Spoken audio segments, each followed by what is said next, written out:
สีแดงๆแบบนี้ก็มีผีเสื้อกระโบยบินสวยงามเลยพี่น้องเลยสลับภายในส่วนของเพิ่นเดี๋ยวเขาจะไปเบิ่งใกล้ๆภายในน้ำตกอีกทีหนึ่งคลิปนี้เรามาเริ่มต้นอยู่ที่มีน้ำตกจำลองนี่แหละพี่น้องเอ้ยรู้สึกว่าจุดนี้เพิ่นจะส่วนคำพวงเพชรพี่น้องอยู่เขตชายแดนติดกันกับน้ำโคนอยู่ในพื้นที่ของเมืองไซธานีเฮานี่เองสำหรับส่วนคำพวงเพชรของเพิ่นก็ถือว่าอยู่ในระหว่างการปรับปรุงพี่น้องใกล้จะสำเร็จในมอนี่แหละรู้สึกว่าเพิ่นกันจะปลูกต้นดอกไม้สวยงามเลยพี่น้องเป็นสถานที่พักผ่อนเป็นสถานที่พักผ่อนแล้วก็หรือว่าท่องเที่ยวได้อีกจุดหนึ่งเพิ่นกำลังเฮ็ดแบบเป็นพลานหินสวยงามเลยแล้วก็จะเป็นฝายแบบน้ำล้นลงมาเล็กน้อยเนาะทางด้านลุ่มเพิ่นจะมีหนองน้ำกำลังขึ้นออกสีฟ้าทางด้านลุ่มต่อลงไปก็จะเป็นน้ำโคลนเต็มไปด้วยผักตบถือว่าสวยงามนะโอเคขอบใจก็เป็นอีกหนึ่งสถานที่พักผ่อนพี่น้องรู้สึกว่าทางผู้จัดการเพิ่นก็ใจดีอนุญาตให้เข้าเที่ยวชมได้เนาะสำหรับภายในบริเวณน้ำตกหรือว่าสถานที่ต่างๆเพราะว่าภายในเพิ่นก็จะมีแบบเดินป่าว่าซั่นต่อไปเดี๋ยวเราจะไปเบิ่งแต่ละจุดกันภายในบริเวณส่วนของเพิ่นถือว่าสวยงามแต่ว่าอยู่ในช่วงนี้ก็อยู่ในระหว่างเดือน6พี่น้องอาจจะมีปัญหาเกี่ยวกับฟ้าฝน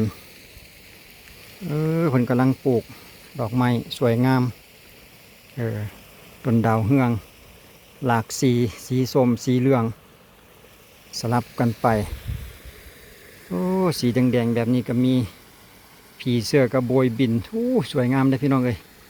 สลับภายในส่วนของเพิ่นเดี๋ยวเขาจะไปเบิ่งใกล้ๆภายในน้ำตกอีกทีหนึ่ง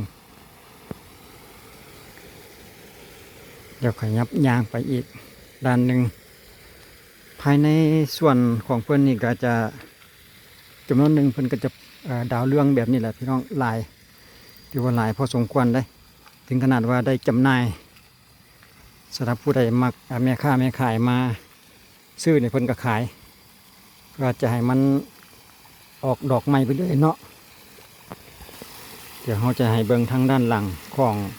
เพิ่นอีกทีหนึ่งถือว่าสวยงาม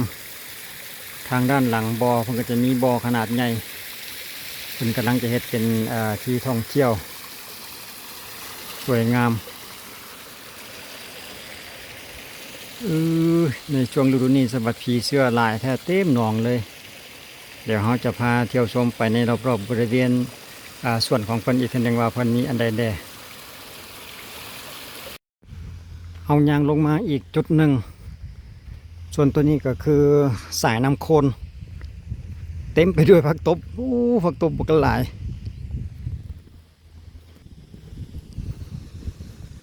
อยู่ในระหว่างการปรับปรุงถนนหนทางเพิ่นกำลังเพิ่มเอาดินมาลงปรับเพื่อให้มันสะดวกในการไปมาสวยงามเลยพี่น้องเอาเรียกเบิ่ง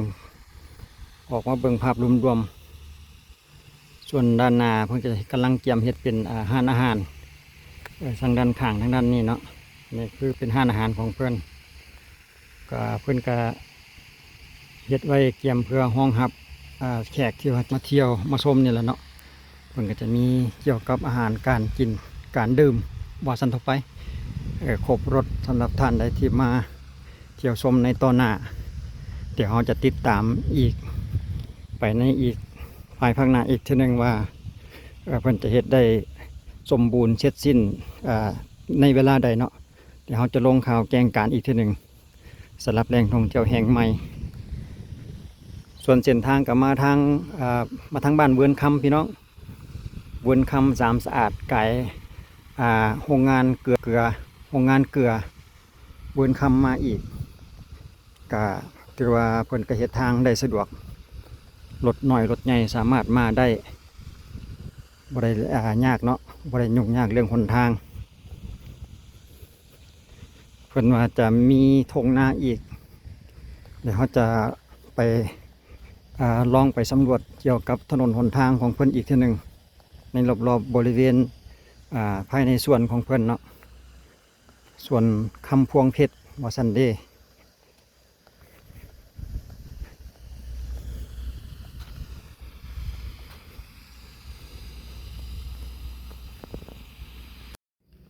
ส่วนประตูทางเขาเพิ่นก็จะเขียนจะมีป้ายบอก